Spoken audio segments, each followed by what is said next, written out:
Ito ay isang crayon butter. Gagawin nating bindo machine. Yan ang itsura niya dahil sobrang luma na siya. At nagpakasakali ako na magawan pa natin ng paraan at magagamit kaysa itapon lang. Ito kasing crayon bottle, may gripo yan sa taas. Tapos yung gripo niya sa taas, tinanggal natin at tinakipan. Yan ay ililinis natin para medyo maganda siyang tingnan. At yung butas na yan, diyan natin idaan yung mga parts niya sa ilalim, yung kanyang mga board at yung lalagyan ng pins dyan sa ilalim.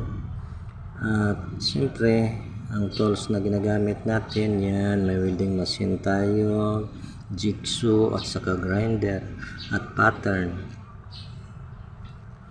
Yan ay tinatawag na flap disc. Yan ang gagamitin natin sa paglinis ng buong katawan sa ating bindo.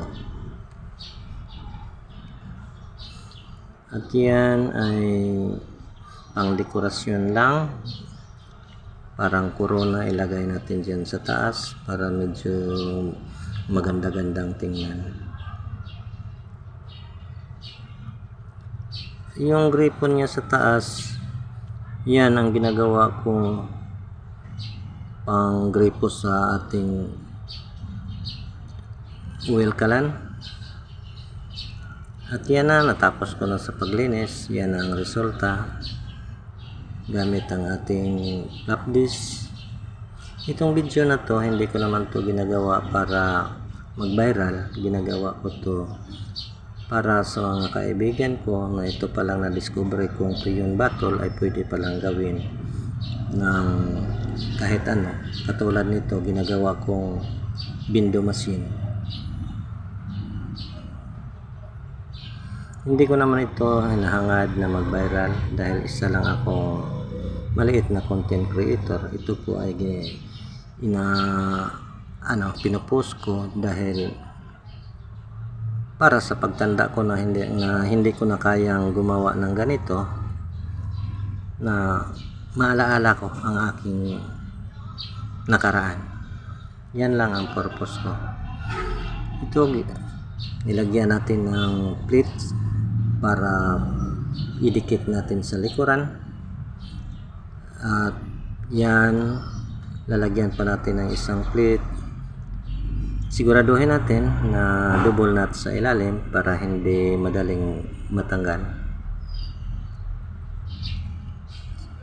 Kailangan double nut siya para kapag ikutin doon sa labas ay sasama din sa ilalim. Yan na, nalagyan na natin ng plate para idikit sa ating concrete wall at subukan nating ipintura kung para yung kalawang niya ay hindi mag-penetrate. Yan ang hitsura niya. At ipintura na natin. Ang una nating ikuting yung kulay itim.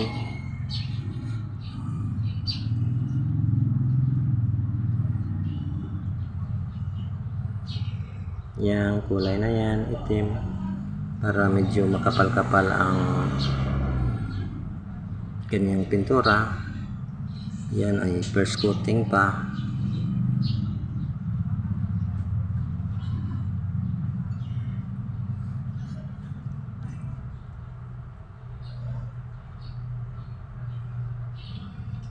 Yun na, tapos ko nang pininturahan sa buong katawan niya.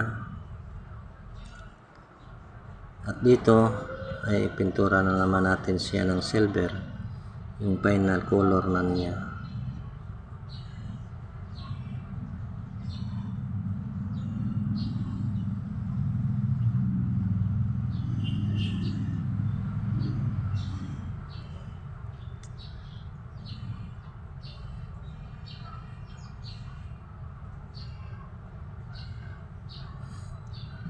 Yan ay silver. Final color na yan. Pagkatapos natin ipintura yan, lalagyan na natin siya ng sticker. Yan na ang kanyang final kulay, final color niya. Sticker na lang ang kulang. At patapos na ang ating video. Sa susunod kong post ay kung paano ko yan ilagay ang mga board niya sa ilalim at kung paano siya tatakbuhin. Ang resulta niya ay ganyan, pero iba yung ginagawa ko. Iyan ay una ko pang mga ginagawa, hindi ko naman yan binidyo noon kung paano ko yan ginawa. So napag-isipan ko na gumawa ng video kung paano ko yan inumpisahan sa pagtrabaho hanggang matapos. Bye bye!